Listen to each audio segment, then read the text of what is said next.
এরপর যদি কেউ কারাগারে মারামারিতে লিপ্ত হও তাহলে নিজেদের 100 দৌড়ার জন্য প্রস্তুত রেখো।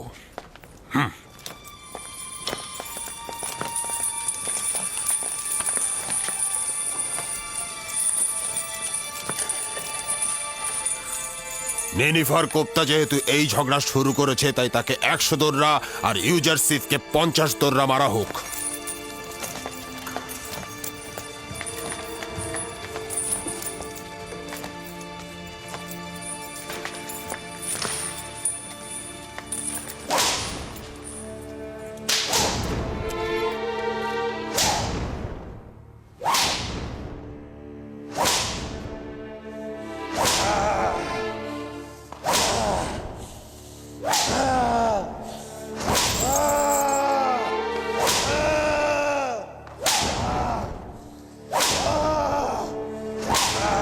সে কি করে দৌড়া লাগাত সহ্য করছে?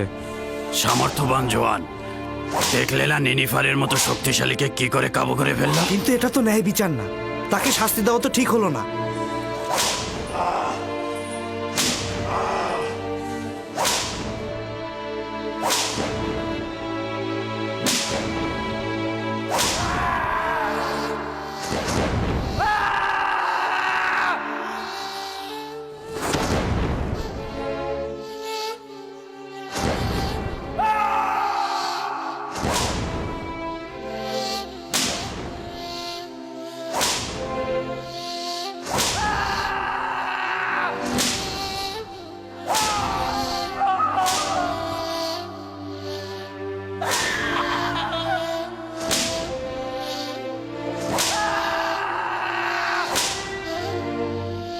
হয়েছে, 50 দৌড়া শেষ।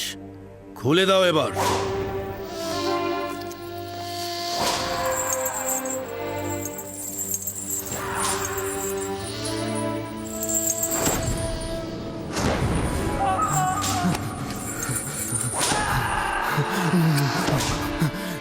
জানি না কিভাবে শুকরিয়া আদায় করব। তুমি যদি না থাকতে এই শয়তানটা আমাকে মেরেই ফেলতো। তুমি আমার জন্য নিজের জীবন বিপদে ফেলেছো। আমি তো ইনসান, আর ইনসানের দায়িত্বই তো অন্যকে সাহায্য করা, আর এটা তো আমার কর্তব্যই ছিল। ঠিক আছে, থামো এবার। তাকে ওই পাশে বন্দি করে রাখবে।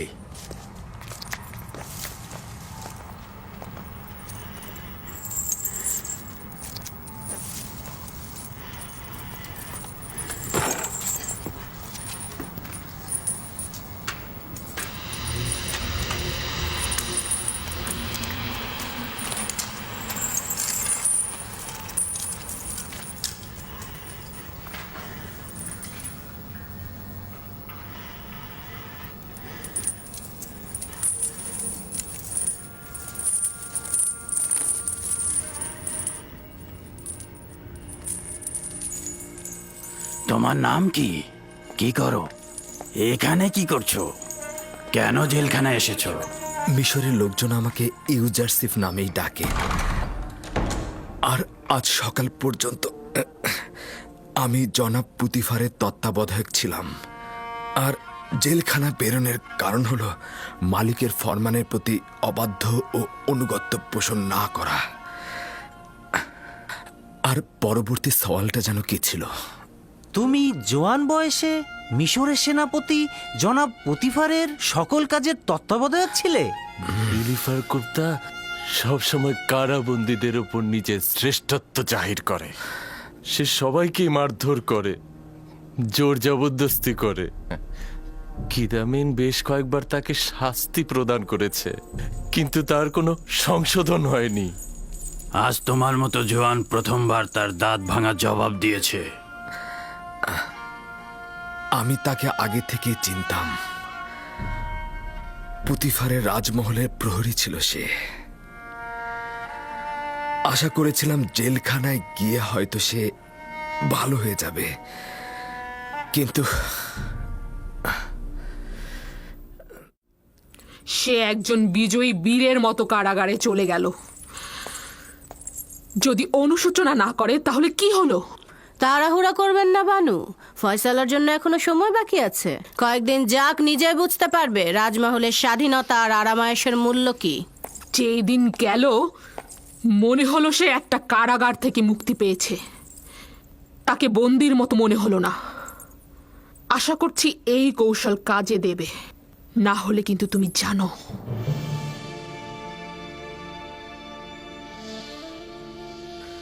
হে আমার মেহেরবান পরওয়ারদিগার, ইউসুফ এখন তীব্র কষ্ট যাতনায় বন্দী, তাকে আপনি সাহায্য করুন। আপনাকে হারানোর ভয়ে আমি কারো সাথে আপোষ করিনি। ইলাহি, কারাগারের এই কঠোরতা ও নির্যাতনকে আমার জন্য সহজ করে দিন। আমাকে সবুর ও ধৈর্য ধারণ করার ক্ষমতা দিন। হে খোদাবন্ধ, জনাব পুতিফার ও জুলেখা আমার জন্য প্রচুর পরিশ্রম করেছে, কিন্তু আমি তাদেরকে ছেড়ে এসেছি। আপনি তাদেরকে ছাড়বেন না। জুলেখা নিজের জন্য প্রচুর জেলখানা তৈরি করেছে। খোদাবন্ধ, আপনি তাকে নাজাত দিন এবং আপনার দিকে হেদায়েত করুন। জুলেখাকে সঠিক পথ প্রদর্শন করুন, যেন আপনাকে সে সঠিকভাবে চেনে। তাদেরকে নাজাত দিন এবং আপনার দিকে হেদায়েত করুন।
পূর্বে তুমি পুতিফারের রাজমহলের প্রহরী ছিলে।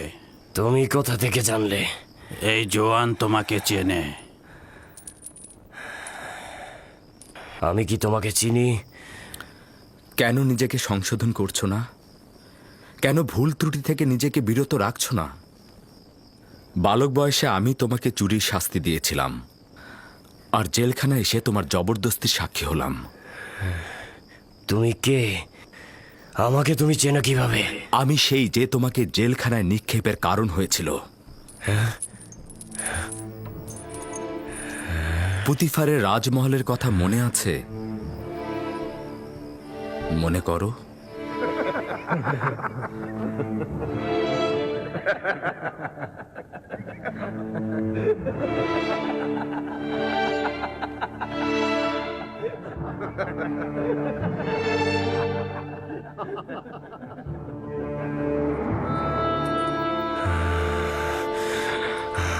আমি ভুলবো না কখনোই।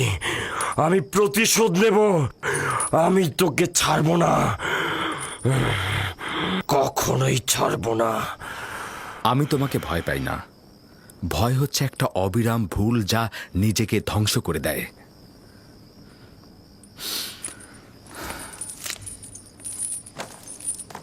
এর ঘটনাটা কি? তেমন কিছু নয়। পূর্বে একটা ঘটনা ঘটেছিল যেটা আমার আর নিনিফার কোপ্তার মধ্যে সীমাবদ্ধ ছিল। তারা কারা? তাদের পাপ কি? কেন তাদের কক্ষ আলাদা? জানি না, গতকাল এসেছে। তাদের অপরাধ অবশ্যই কঠিন কিছু হবে। তাদের চেহারাতে অপরাধের ছায়া দেখা যাচ্ছে না। একে অপরের সাথে সবসময় ঝগড়া করছে, জানি না কেন।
আমার সহধর্মিণী ও সন্তানের কি হবে? তুই একটা ভিতর ডিম। যা কিছু হয়েছে তোর জন্যই হয়েছে। এটা কখনোই হতো না তুই যদি ভয় না পেতি। এতক্ষণে আমেন হতে মারা যেত আর আমরা আমাদের মাকামে পৌঁছাতাম। কত ধন সম্পদ, অগণিত ধন সম্পদ আমাদের হাতের নাগালে নিয়ে আসতে পারতাম। কি নির্মমতা নেমে আসবে সেটা ভাব। আমার অন্য কোনো চিন্তা নেই। আমেন হতেবকে আমরা মারতে পারিনি, অন্য কেউ অবশ্যই মারবে, আর আমরা অবশ্যই নাজাত পাবো, বুঝেছিস? তাহলে এমন কেউ আছে যে তোর অসমাপ্ত কাজকে সমাপ্ত করবে? তাদের নামটা কি আমাকে বল ভাই। তাদের নামটা যদি আমরা বলে দিই তাহলে আমরা এখান থেকে খালাস পাবো। তুই এত সহজ সরল গাধা। আমরা কিছু না বলা পর্যন্ত তারা আমাদের বাঁচিয়ে রাখবে, আর বলার সঙ্গে সঙ্গেই তারা আমাদের একদম কিন্তু আমার বিশ্বাস আমি এখান থেকে একদিন নাজাত পাবো। তুই এটা মনে রাখবি, একজন খেয়ানতকারী ভিতর ডিম হিসেবে তুই কখনোই নাজাত পাবি না, অর্থাৎ আমি তোকে ছাড়বো না। আসলে আমার মনে হচ্ছে তুই একটা বোকা। তোকে ধোঁকা দেওয়া হয়েছে। তুই এখন বিপদে পড়েছিস না, তোকে কেউ সাহায্য করবে না। বন্ধ কর ইরানুস, বন্ধ কর। তাদের প্রতি আমার বিশ্বাস রয়েছে।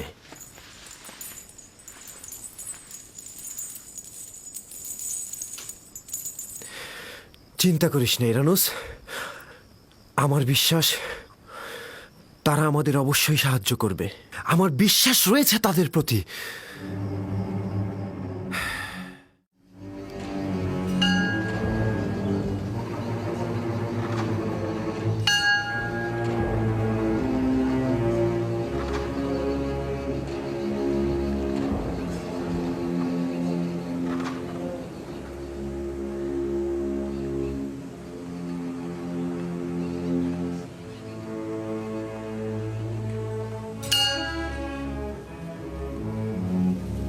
আলী জনাব, দুর্ভাগ্যবশত আমেন হতে বেঁচে গেছেন আর তার পরিবারও বেঁচে গেছে আলী জনাব।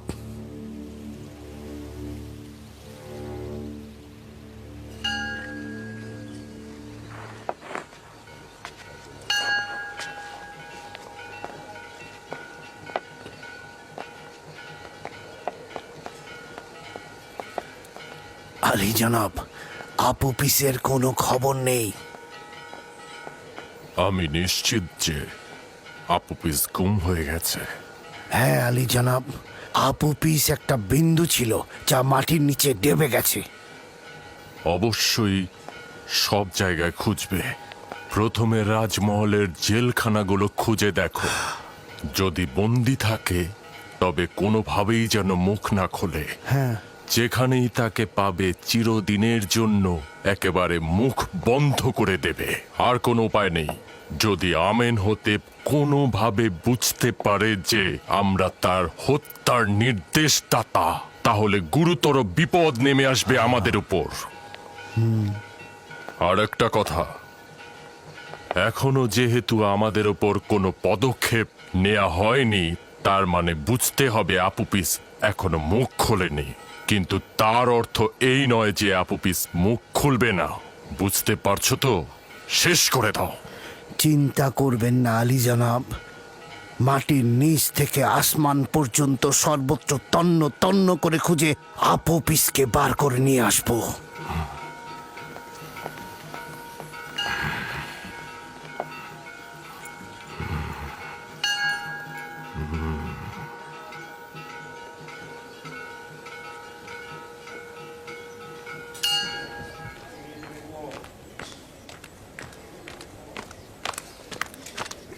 মেলিসাবু। হ্যাঁ, জি জি জি জি জনাব রুদামুন।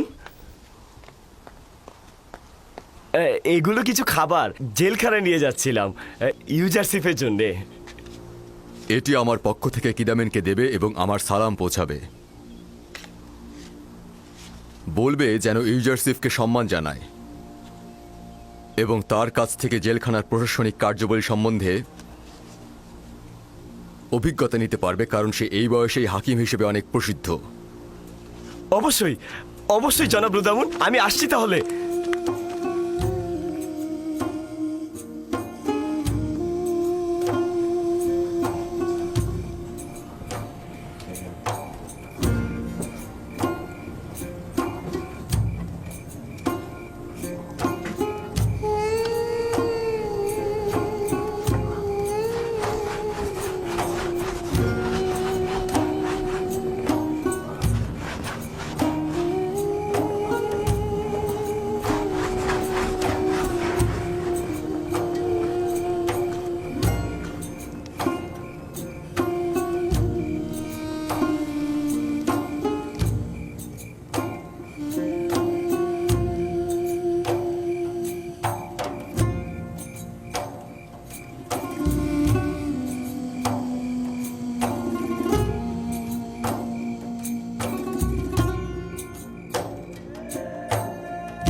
ভেতরে এসো।